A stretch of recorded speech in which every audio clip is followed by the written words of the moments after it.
Bonjour, je suis Fleur-Lise Monastès. J'avais envie de prendre quelques instants pour vous dire quelques mots sur mon dernier livre, Sortir du sillon de l'abus, un chemin d'amour et de respect de soi.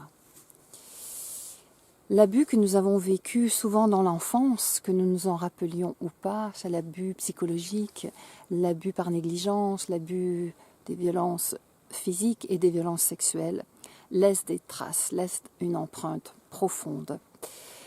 Mais quand nous sommes devenus adultes, nous sommes responsables. Nous avons le pouvoir, soit de continuer à creuser notre sillon de l'abus, en continuant en nous laissant maltraiter, en nous maltraitant nous-mêmes, voire en maltraitant les autres, ou bien à creuser cet autre sillon, ce sillon d'amour et de respect de soi. Cet apprentissage à mieux s'aimer, à mieux se respecter, c'est vraiment la clé de voûte pour sortir du sillon de l'abus. Plus je m'aime, plus je me respecte, moins je tolère l'abus.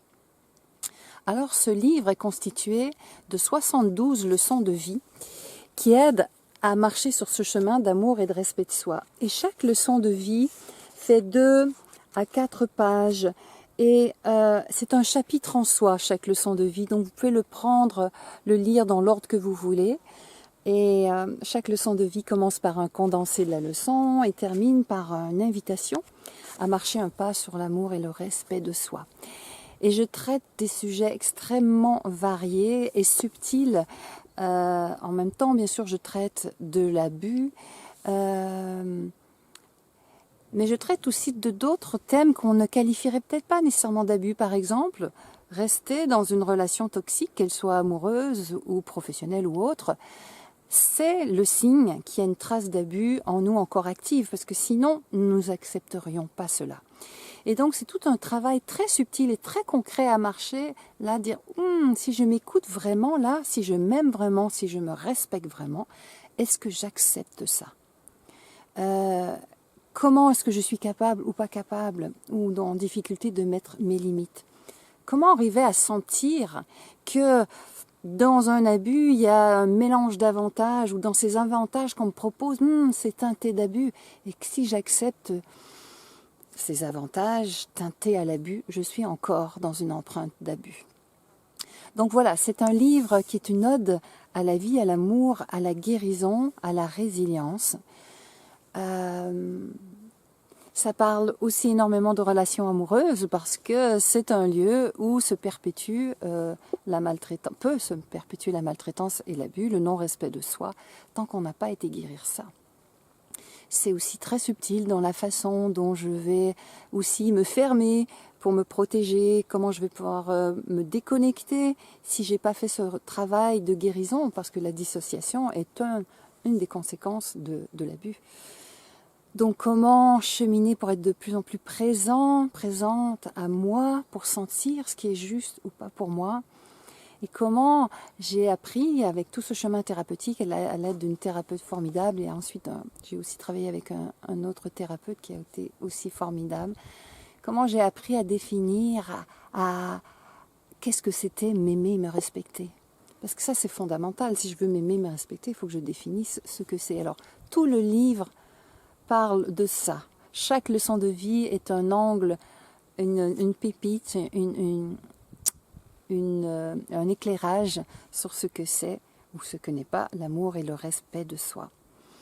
Voilà, donc j'espère vous avoir donné envie de regarder ce livre parce que je pense qu'il peut toucher donc toute personne qui en conscience sait qu'elle a été abusée, ou même quelqu'un qui ne sait pas qu'il y a eu cet abus mais qui constate dans sa vie que voilà, je prends pas soin de moi, j'ai de la difficulté à exprimer mes besoins, je me laisse maltraiter, je suis dure avec moi-même, etc. Donc comment ce livre peut nous éclairer sur comment cheminer, chacun à sa façon, ce chemin d'amour et de respect de soi. Ça peut nous être utile aussi si on accompagne une personne qui est en déficit d'amour et de respect de soi, à titre amical, familial ou professionnel. Donc beaucoup de thérapeutes me disent que ce livre leur est extrêmement utile parce que je décris en détail, de façon pédagogique, tout ce lien interpersonnel dans ma relation thérapeutique avec mes thérapeutes. Et j'ai eu des thérapeutes extraordinaires, donc qui ont aussi des belles choses à transmettre. Voilà, avec aussi une partie à la fin sur mon chemin thérapeutique, les outils avec lesquels j'ai travaillé, avec de nombreuses annexes, et surtout une invitation à chacun à aller voir à l'intérieur. Waouh, comment je peux aujourd'hui faire un pas pour mieux m'aimer et me respecter. Voilà, donc je vous laisse aller découvrir sur mon site internet fleurlisemonastes.com toutes les infos sur ce livre ou sur mes autres livres, mes activités, mes vidéos sur ma chaîne, etc. Voilà, vous pouvez trouver ce livre en le commandant sur Amazon, à la FNAC ou le demander dans votre librairie et peuvent le commander. Voilà, merci pour votre écoute, merci pour votre soutien et merci à nous tous qui cheminons et qui nous entraidons à apprendre je dirais cette action en humanité que nous devons tous apprendre. Mieux nous aimer, mieux nous respecter, nous-mêmes et les uns les autres. À bientôt.